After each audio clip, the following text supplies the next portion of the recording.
those of you who've not seen From the Blog before, it's essentially just as it sounds, that I read from the blog, from my blog.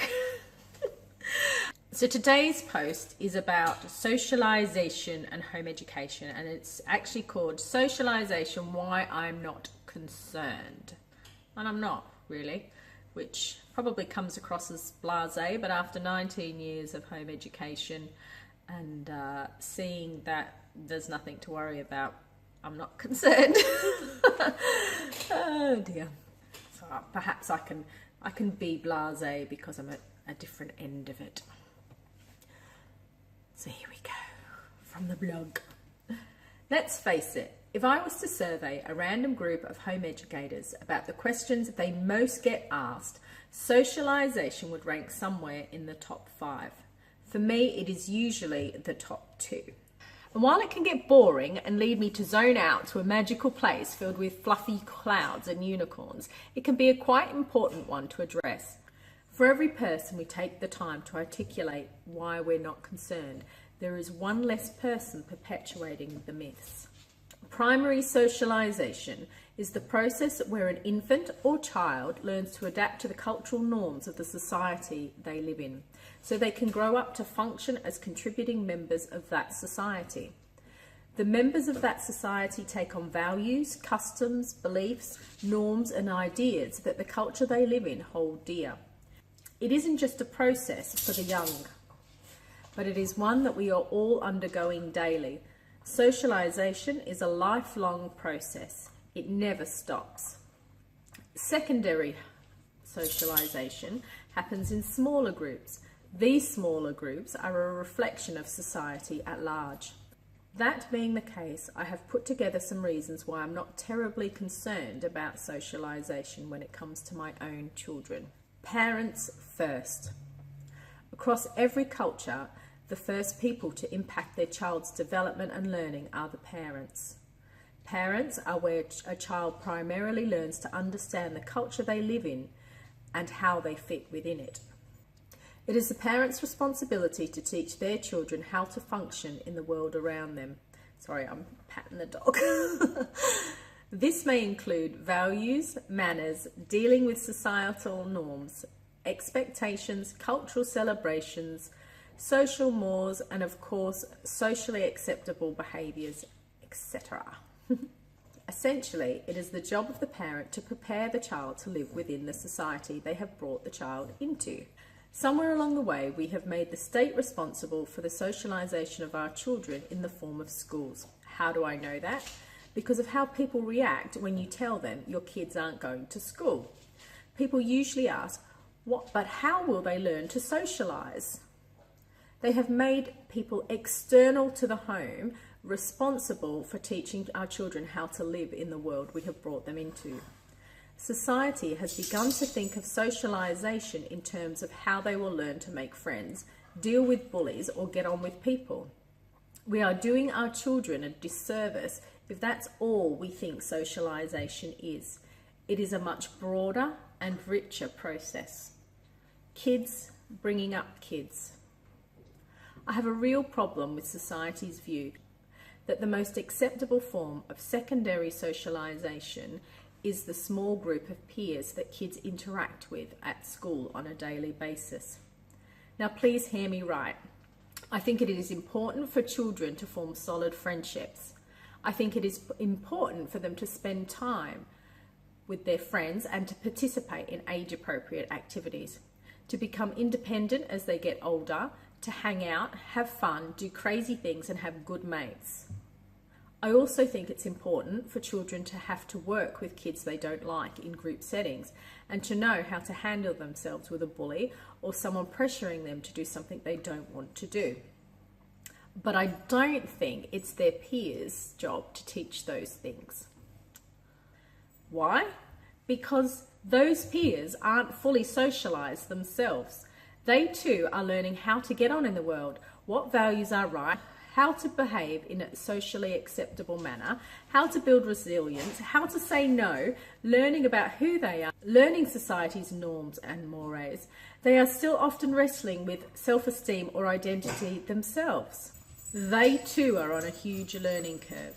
They still very much need the input of their families to navigate their way successfully through those chapters of life. If secondary socialisation happens in smaller groups of people that reflect society at large, I want it to be a true reflection of society at large, not just their peers. One of the things I love most about home education is that more often than not, when my child makes a friend, that whole family becomes a part of their world. Siblings, parents, even grandparents sometimes. They are being exposed to several small groups of people, not just their own age, but all different ages. They can effectively aid the secondary socialisation process in a way that better reflects society across the board, not just one age group. One only has to see how culture is changing in the teen world. Things that are acceptable now to many teens, like sharing nude pictures, for example, have become so because the culture in which they are growing up with, a peer-dominated culture, is telling them that it's normal behaviour and that there is something wrong with them if they don't do it. They are drawing their secondary socialisation from a group that isn't reflecting society at large.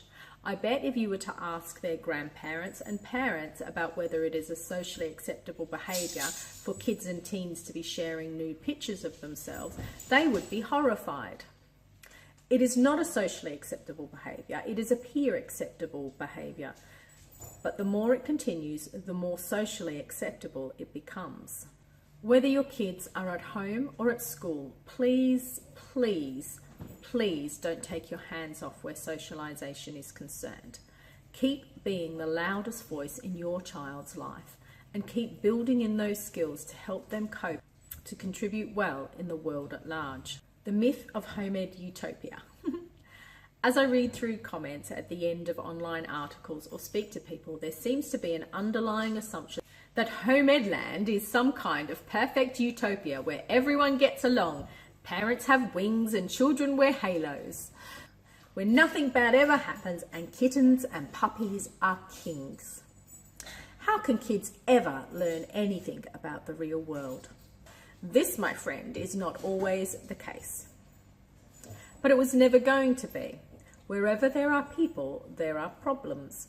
The good thing about that is our kids get exactly the same kinds of opportunities to build resilience, deal with bullies, get on with people they don't like, or problem solve like any other child at school.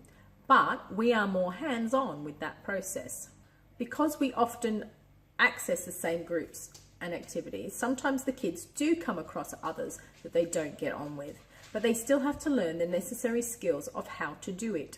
My children did anyway, because I hold the fundamental belief that while we don't have to be friends with everyone, we should be kind and polite wherever we can, regardless. However, unlike school, I can more easily pull them out of a socially damaging or manipulative situation. They don't have to spend hours with a bully if that is detrimental to them. I'm all for building resilience in my children. However, that has to be balanced with advocating for their well-being. And despite what society would have us believe, bullying does not make us stronger or better able to face the world. Teaching kids skills like how to recover from bullying or face a bully or seek someone out to be an advocate for can make them stronger. But they have to be taught those skills. That is my job, to teach my kids how to face those situations, but also to know when to walk away and say enough is enough. I have the same expectations of my children that I have for myself. Try to get on, build appropriate skills, but know when to walk away. I wouldn't stay in a job or a small group of people if I was being bullied or manipulated, and that behaviour was unlikely to stop. If we don't teach our children how to set appropriate boundaries for how they should be treated, then who will? In 19 years of home education, my experience has been that people are people wherever you go. And the same problems kids deal with at school, they still come across in home ed groups, churches, clubs, brownies, scouts, sporting groups, dance classes, etc. So there are plenty of opportunities to build the necessary skills for becoming well socialised and a contributing member of society within the family unit. However, socialisation is not only limited to building those skills, and families are supposed to be the first port of call when learning about the society around us and how to grow up well within it. How about you? Do you get asked about socialisation? How do you respond?